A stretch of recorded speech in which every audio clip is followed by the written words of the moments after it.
গোয়ালপুকুরে পুলিশকে গুলি, মাথার দাম 2 লক্ষ। আপনাদের জানিয়ে রাখবো আরো একবার, গোয়ালপুকুরে পুলিশকে গুলি, মাথার দাম 2 লক্ষ। বাংলাদেশ সীমান্তে খতম সেই পলাতক বন্দী সাজ্জাক, পুলিশের গুলিতে মৃত্যু। গোয়ালপুকুরের ফেরার বিচারাধীন বন্দী সাজ্জাক আলম শুক্রবার গভীর রাতেই পুলিশ তাকে গুলি করে কমপক্ষে 3 রাউন্ড গুলি চালায় পুলিশ। এরপরই তাকে ইসলামপুর মহকুমা হাসপাতালে ভর্তি করা হয়, সেখানেই মৃত্যু হয় সাজ্জাকের বলেই জানা যাচ্ছে।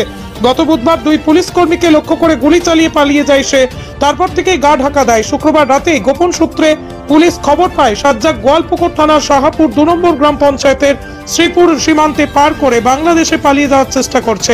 সেই মতোই তড়িঘড়ি ওই এলাকায় পৌঁছয় পুলিশ। তা বুঝে যায় সাজ্জাক। খিচকতলা ব্রিজের কাছে পুলিশ তাকে আটকানোর চেষ্টা করে, পাল্টা সাজ্জাকও পালানোর চেষ্টা করে। পুলিশ সূত্রে খবর, সেই সময় সাজ্জাককে আটকাতে 3 রাউন্ড গুলি চালায় পুলিশ, তাতেই জখম হয় সে। তড়িঘড়ি তাকে উদ্ধার করে ইসলামপুর মহকুমা হাসপাতালে নিয়ে যাওয়া হয়, সেখানেই মৃত্যু হয় সাজ্জাকের। সাজ্জাক আলম কালিয়াচকে পোল্ট্রি ফার্মের মালিক খুনে অভিযুক্ত, রায়গঞ্জ কেন্দ্রীয় সংশোধনাগারের বিচারাধীন বন্দী ছিল। গত বুধবার ইসলামপুর আদালতে শুনানিতে হাজির করানো হয়।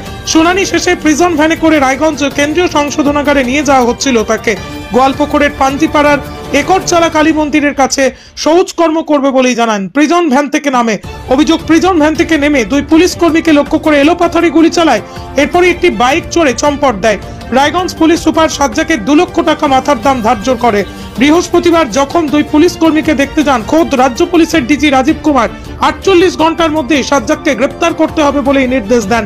পুলিশের উপর গুলি চালালে পাল্টা তার 4 গুণ গুলি চালানো হবে বলে হুঁশিয়ারি দিয়েছিলেন ডিজি। তার মাত্র 24 ঘন্টার মধ্যেই পুলিশের এনকাউন্টারে খতম সাজ্জাক।